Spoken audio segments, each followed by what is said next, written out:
In this video, we're going to talk about the turn signal and roadside hazard kit. Now, I've done a lot of research prior to buying this kit, and I don't always go cheap because I find out if I do, I end up rebuying it, and then I end up spending more money in the long run. It's better off just to get good quality stuff the first time. With that, let's go ahead and take a better look at this turn signal roadside hazard kit. So the kit I elected to go with was the Ryco Moto kit. As you can see, it utilizes a steering column mounted turn signal switch, and it also has an integrated horn. It also includes the built-in flasher. As you can see, for the front turn signal and hazard, the kit includes 6 LED lights. As far as the rear tail lights, turn signal, and hazards, it uses the factory tail lights, which is nice. It does include the lighted license plate holder. The turn signal in-cab LEDs are included as well. Right turn signal.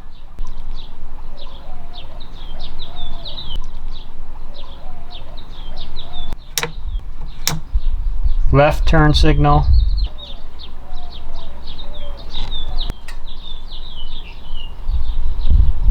To turn your flashers on, just pull out on the red hazard. And to turn your flashers off, just hit the turn signal switch either for a right or left turn. When it comes to installing this thing, the wiring harnesses come complete. All wires are cut to length and the connectors are installed, so you don't have to hassle with any of that. So as you can see, it just clamps right around the steering column, and it is secure and it is tight.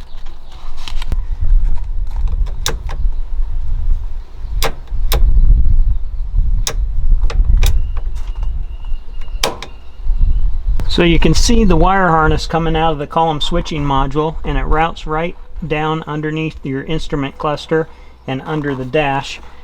Your steering wheel tilt adjustment, it is not hindered in any way by the column switching module. Let me remove the hood and I'll show you how the LEDs are installed. So here are your 3 LEDs. You're just going to drill 3 holes and then they're going to snap right into place. So you can drill and install them wherever you don't have to put them in the same spot I did. You can drill them and put them in wherever you want. Do that on both sides. The wires come up and all 3 join into a harness. That harness goes across. I have it zip tied to the frame. Here you can see the sticker still on this one for left-hand turn signal harness. So I routed them along an existing wire harness right up through the inner fender well. Now, as far as the rear turn signal wiring, it is a little bit more of a pain to install. Take your time, but it is well worth it.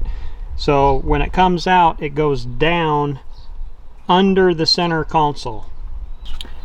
So as far as the license plate light, the wire comes in right here, routes up along the frame, and connects right here into your original harness. As far as your tail light blinkers and hazards, here's the wire run for the left. You splice it in right here, and then you'll see the right spliced in the same way right here. And then you'll see I just zip tied the tail light wiring to the existing wire loom.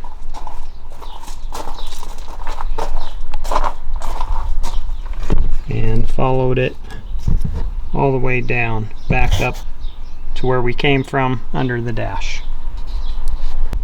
So you do have to take the center console out if you want to do it right, and it runs under the center console and it comes up right here is where mine comes out at, and then it routes back under where I showed you.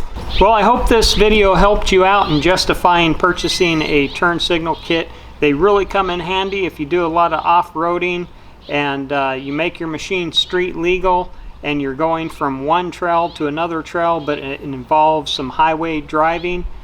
It just gives you a lot of confidence, and it's just a lot less hassle driving with the turn signal kit installed than having to stick your arm out the window and use hand signals.